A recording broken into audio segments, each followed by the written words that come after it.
Speed, power, boats, money, Miami. Sounds like the storyline for a movie or a television series. You mix in big-time politicians and drug dealers, it can't miss. And for a leading man, you have a handsome, strapping, macho guy who's part daredevil, part engineering genius, and a big part self-promoter. Only in the movies? Only on television? No. Expose's Noah Nelson found the story and the lead character, but he'd been murdered.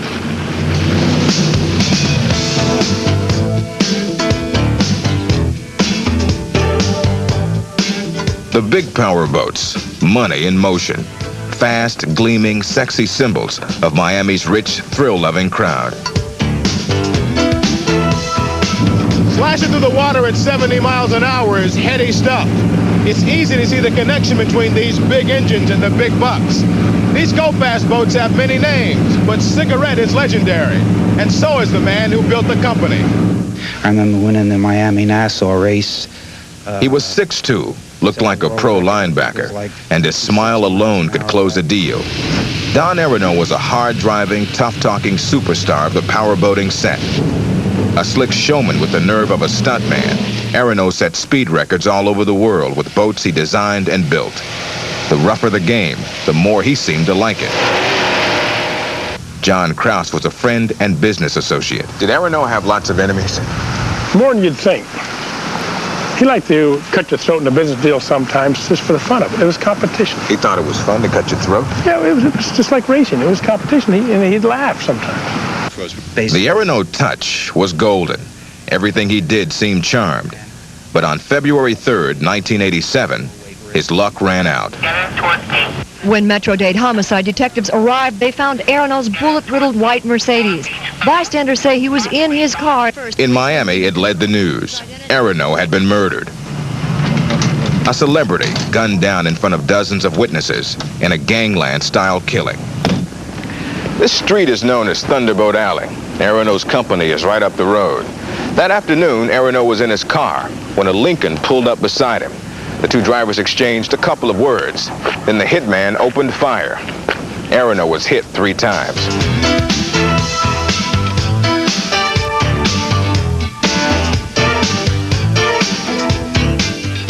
Some people have likened Miami in the 80s to the Old West. A beachfront Dodge City. Bikinis, palm trees, robberies, and murder. But where did Aronow's world of fast boats and high-rolling customers fit into all of this? Drug enforcement agent Tom Cash. His friendships with everyone from police chiefs to presidents was widely known. He was the father of that industry. Aronow was to boats what Ford was to automobiles as far as offshore racing goes. The fast boats of offshore racing became toys in Miami's new lifestyle. But the boats were also tools in Miami's underworld. Homicide detective Greg Smith. Why was there such a strong connection between the world of the high-speed power boats and crime? In the early to mid-'80s, the powerboat was the method of choice with the smugglers. Apparently, Don Aronow was widely known on both sides of the law. Society's upper crust and its underbelly were lured by his boats and his style. He even built a boat for one of his new friends, then Vice President George Bush. Bush still pilots his cigarette Fidelity around Kennebunkport. Well, as savvy as Bush was about a lot of things, he was simply naive about Don. In short, I think he was in awe of Don Aronow, the legend. In 1985, Aronow's big league connections paid off. His USA Racing Company landed a $1.7 million deal to build chase boats for the U.S. Customs Service. The high-speed catamarans were designed to intercept drug smugglers off the Florida coast. Aronow landed the no-bid contract as if he were the only game in town. The boats were called Blue Thunder.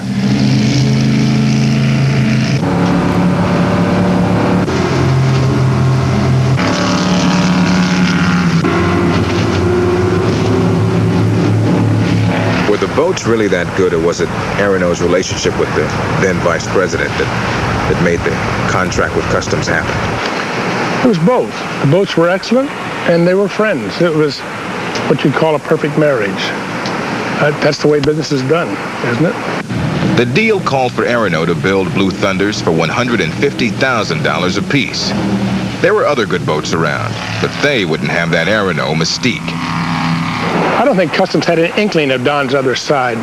For the same reason that Bush was enamored by Don Aronow, I think Customs was, about Don Aronow, the legend. But not long after the first boat hit the water, Aronow, the legend, quietly sold the company and the government contract to this man, Ben Kramer, one of Miami's biggest drug smugglers. Detective Greg Smith. Ben Kramer, as we know, owned a powerboat company, Apache, and he also played very hard. It's common knowledge that Mr. Kramer was involved in the smuggling business. Customs now had a deal with the devil, trying to catch drug smugglers with boats supplied by a man who smuggled drugs. William Van Robb was commissioner of Customs at the time.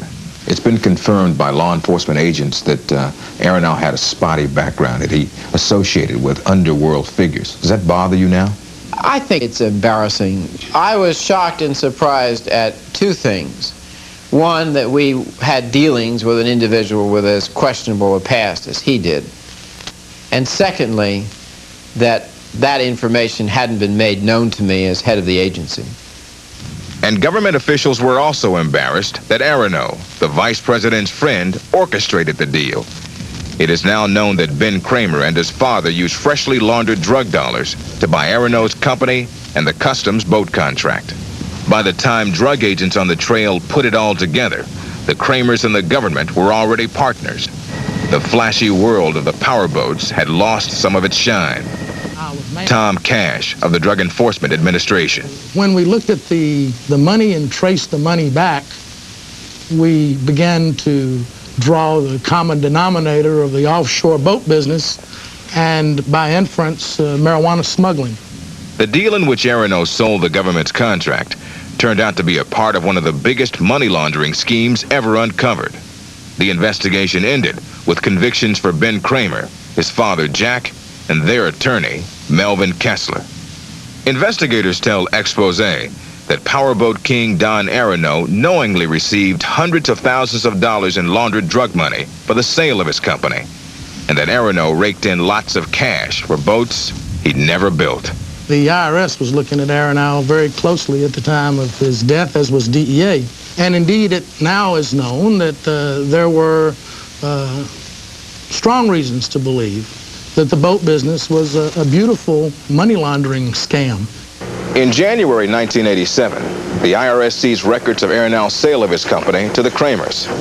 Just one day before he would have been subpoenaed to appear before a grand jury, Aronow was murdered. For a white male in his late 30s, dark complexion. After a 4-year investigation, police arrested 41-year-old hitman Bobby Young for Aronow's murder.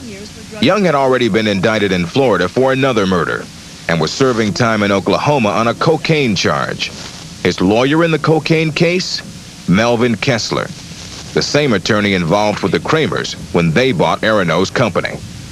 We feel that Mr. Aronow's murder was a paid contract. Are you looking into any connection between Kramer and the murder of Aronow? Yes, we are.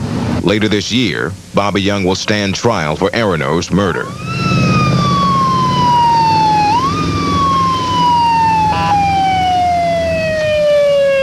U.S. Customs, sir. How many people are on the vessel? The Blue Thunders are still a weapon in Customs' war on drugs.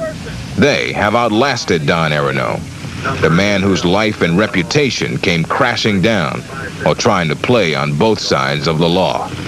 He certainly had known felons as his associates, and those felons were without question deeply involved in not any drug trafficking, world-class drug trafficking. Now, did Mr. Aronow, was he so naive that he wouldn't have known this? I find that hard to believe.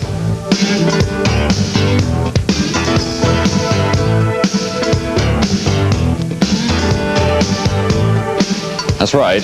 The boats the Customs Service uses to catch drug smugglers were built for customs by convicted drug dealers who used laundered drug money to buy the boat company.